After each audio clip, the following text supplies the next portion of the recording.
So let's just get this out of the way. Alabama did not meet expectations in 2024. A 9-4 season with losses to Oklahoma, Vanderbilt, and a depleted Michigan roster in the ReliaQuest Bowl was not the debut that Kalen DeBoer envisioned. But here's the good news.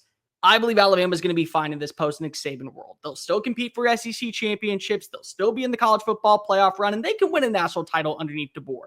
But they're going to have to answer these three questions going into 2025. So let's break it all down. Welcome on into SEC Unfiltered. It's Cole Thompson here. Like the video, hit the ring notification, and subscribe to the channel because we talk college football every single day. Download the podcast version of the show wherever you get your podcast listening systems. Follow us on the socials, link in the description. Follow me on social media at Mr. Cole Thompson. And check out all of our great work found at SECUnfiltered.com. This episode is fueled by FANDUEL. Visit FANDUEL.com/SECU to join today and get started with $200 in bonus bets when you win your first $5 bet. So lay down $5. If you win that bet, you're going to win $200 in bonus bets. Sign on up today at FANDUEL.com/SECU.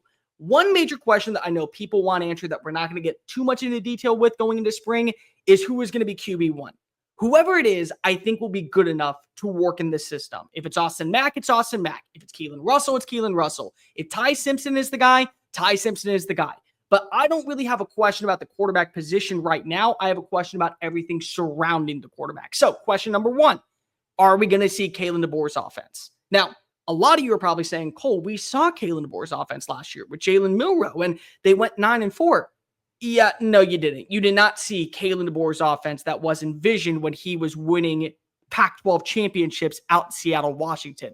Name the last time that Kalen DeBoer's leading rusher was his quarterback. Whether at Fresno State, whether at Washington, whether when he was in South Dakota, spoiler alert, never happened before. Because Jalen Milroe was a quarterback that relied heavily on his athleticism. He was a 60-40 quarterback, where basically 60% pass, 40% run. Underneath Tommy Rees, he was averaging 20 pass attempts per game and 13 rush attempts. Underneath Kalen DeBoer, they were averaging 38 pass attempts with Michael Penix Jr., with Jake Haener. So those are the type of quarterbacks that you need to see work in the system.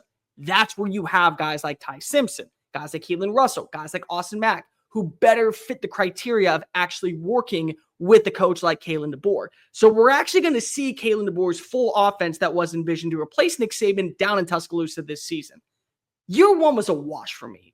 It's all about setting a standard and a culture, which I do believe Kalen DeBoer did.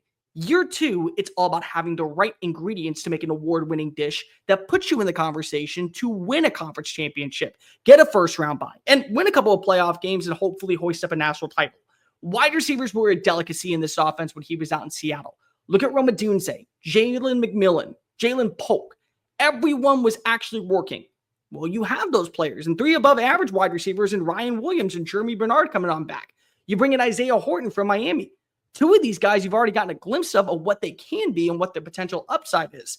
Not to mention you also have names like Cole Adams, Rico Scott, and Derek Meadows, the 2025 recruit coming on in. There's reasons to believe that this passing attack should be much better because of they're going to be more standard for the style of offense that you want to run. You also have a solid run game. One of the more underlying traits about Washington's offense was they had a stable run game with a 1,000-yard runner. Jam Miller's back. He's going to be your go-to guy. No more worrying about how many runs does our quarterback have. It's more so, how do we get a number two running back involved? No more Justice Haynes, based off Richard Young, Draylen Washington, Aikland Deer, Daniel Hill. One of those two should be able to go ahead and punch the ticket alongside Jam Miller to create a 1-2 combination that carries the load on the ground. An offensive line was handpicked by you. You still have Parker Brailsford back. You brought in Cam Dewberry, the offensive lineman from Texas A&M. Still have Caden Proctor. There's a lot of players that are on this team that have a balance and an understanding about what works for Kalen DeBoer, what was supposed to be the next step forward. So the offense that we see this year is going to be Kalen DeBoer's that was actually envisioned when he was brought on in. Can it be a top 25 unit in scoring? Can it be a top 15 unit in passing? Can it be a top 40 unit in rushing? Can they be better on third down? Can the conversion rate be up? Can the red zone success take that next step forward? Because if we see that, that's the offense that many people were promised when he came on in after basically playing for a national championship. And if that's the version, how many 1,000-yard receivers do we see? Because in Seattle, there were two. Could it be Jeremy Bernard and Ryan Williams? Could Isaiah Horton be the big-time breakout player similar to Jameson Williams when he came on in for the year? Can you have a 1,000-yard runner, whether it be Jam Miller, Richard Young, Draylen Washington? Can that quarterback feel comfortable in the system to where he has time to deliver strike after strike and continuously move the football in the right direction. Nick Sheridan's calling the plays along with Kalen DeBoer, so you're sending in the right direction. But the big question for me is, how do you make sure that the offense that we were promised, the one that we believe is going to take Alabama to new heights, will be on display next season? So if that can actually be answered really early on in spring, Alabama's already one step forward in the proper direction going into year 2. Question number 2, can the defense be the backbone early in the year for Alabama? So a lot of young players are going to be on Alabama's offense this year. You have some veterans, you have some guys that are established in what Kalen DeBoer wants, but you're implementing a brand new quarterback. You're adding in new running backs. It's this new offensive line or a new offensive line system that's going to be a bit different. You're going to have plays that weren't designed for a guy like Ty Simpson or Austin Mack or Keelan Russell that were properly designed for Jalen Milroe. So while all of that is going on, can the defense be the backbone? By the season's end, the defense actually was, I think, the bread and butter of Alabama that allowed them to stay in games and kind of take that next step forward. The LSU game was a masterclass of what Kane Womack is able to do with the right time and the right system. And a lot of these veterans are back. People don't want to admit that Alabama, they lost some talent, but very similar to Ohio State, they retained the names that they wanted to be a part of this new era of Crimson Tide football. Deontay Lawson coming on back, LT Overton, Justin Jefferson, Keon Sabb, Bray Hubbard, Damani Jackson. Those are all guys that you believe can be the baseline of your team moving forward, not to mention the younger guys that are going to have a bigger role. Xavier Brown, the hero of the Georgia game. What's he going to be as your new CB2? Jalen Mbakwe, is he going to be playing both ways this year? Xavier Mincy, Quay Rasad, the new Wolf position.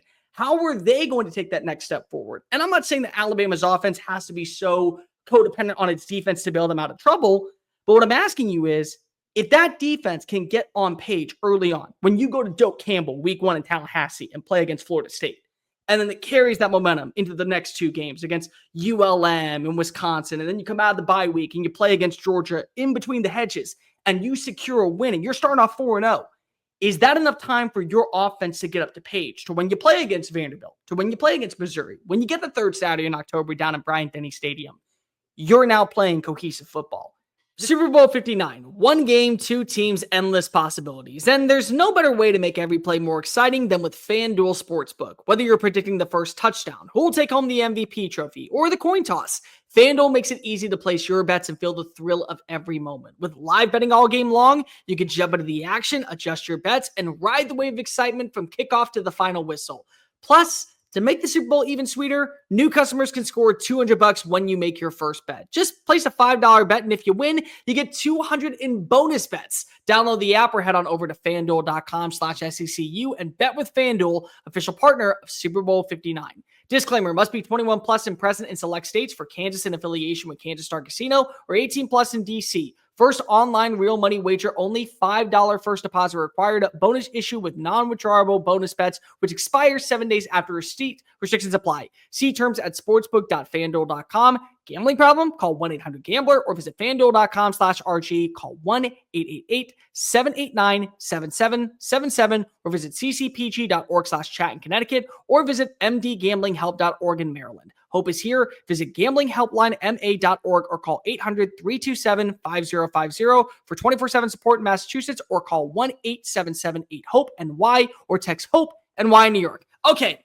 back to the show. This offense, I think, is going to take that next step forward. I'm very excited to see what this offense can do going into Kalen DeBoer's 2nd season. But I need to make sure the defense can be at least the stabilizer. If a quarterback makes a mistake, can we get a 3 and out, get the ball back to our offense and make up for it? If we get a turnover inside the red zone, can we force a punt to be able to make sure that our offense gets to be able to capitalize and we're not giving up 7 points? If this defense can be stable, secure, really the backbone early on in the season, Alabama may end up having a really strong start to where by the season's end, if they were to lose the Iron Bowl, which I'm not saying they will, at least you would be able to put yourself in a position to where 10-2 is on the horizon. College football playoff berth is on the horizon. Everything that you envisioned is still there. So that's question number 2. Question number 3, can Kalen DeBoer meet the standard? I give a lot of credit to Kalen DeBoer, and I'm one of the very few people out there that told everyone, hey, let's just take a giant breath. He's replacing Nick Saban. Multiple players left for the NFL draft. More talented players. Guys like Isaiah Bond and Caleb Downs left in the transfer portal. You're taking over for one of the faces in college football. That is a tall task for anybody. You may be one of the greatest minds in the industry. And when you have to replace the face of college football, you're going to face some trials and tribulations. And you're also going to face sky-high expectations. Because people expected Kalen DeBoer to come on in and not miss a beat. Because remember, when they hired him, he was fresh off of playing in a national championship. He was fresh off of beating Steve Sarkisian. He was back-to-back 11-win seasons. And they did this with lesser tier talent that has ever resolved inside Tuscaloosa, Alabama. The type of talent that you see go to Seattle is nowhere near the names in the pedigree that you see down in Titletown, USA. So people had expectations, and I hate to break it to you, Kalen DeBoer, those expectations aren't changing anytime soon.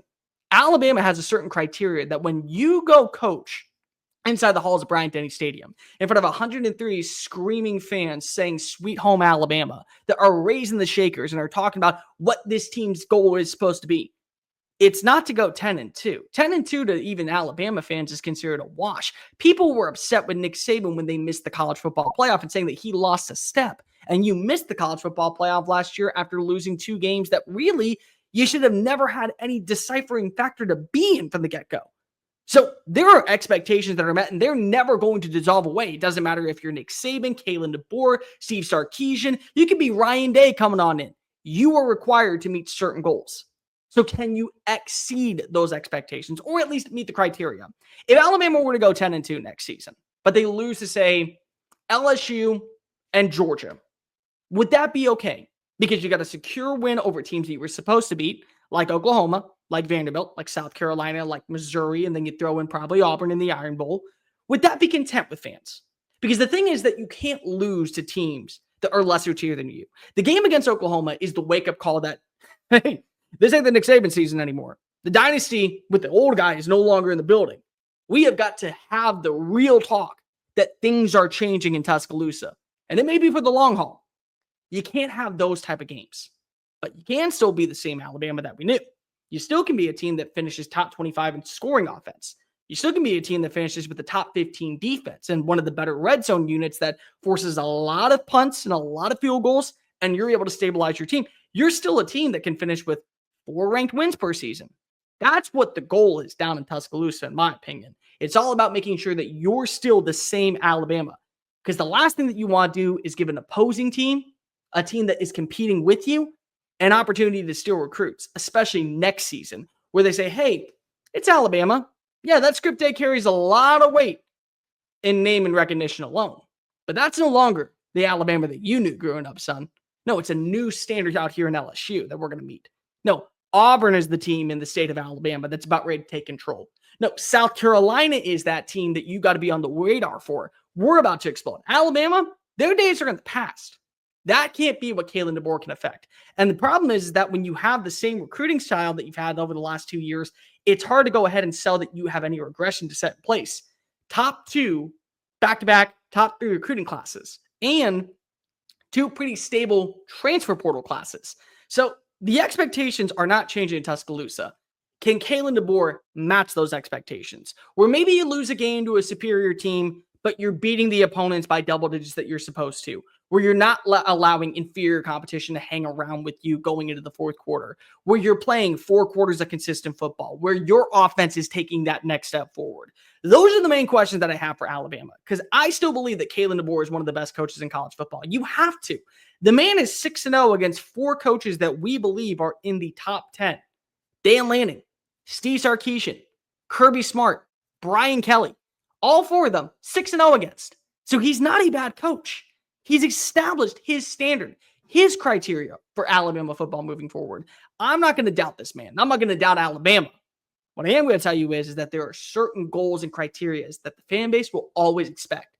So if Kalen DeBoer can't do that this year, now we're going into 2026 with a little bit of more of that fire underneath his keister to where that hot seat is getting a little bit too toasty for comfort. And it may be you have to win out if you want to be back here. But those are my 3 questions that I have going into 2023. Will we see Kalen DeBoer's offense next season? What are we going to see in the defense? Can it be the backbone for the early stage of the season? And can Kalen DeBoer meet the expectations? What are your 3 questions going into 2025? Like, review, hit subscribe, comment down below your thoughts. Make sure that also you're following us on the social channels, TikTok, Facebook, Instagram, Twitter at SEC Unfiltered. Follow me at Mr. Cole Thompson. Download the podcast version of the show and check out all of our great work found at SECUnfiltered.com. Until next time, folks, I am Cole Thompson. Roll Tide, and just remember, Alabama, you're still the standard in the SEC. Peace.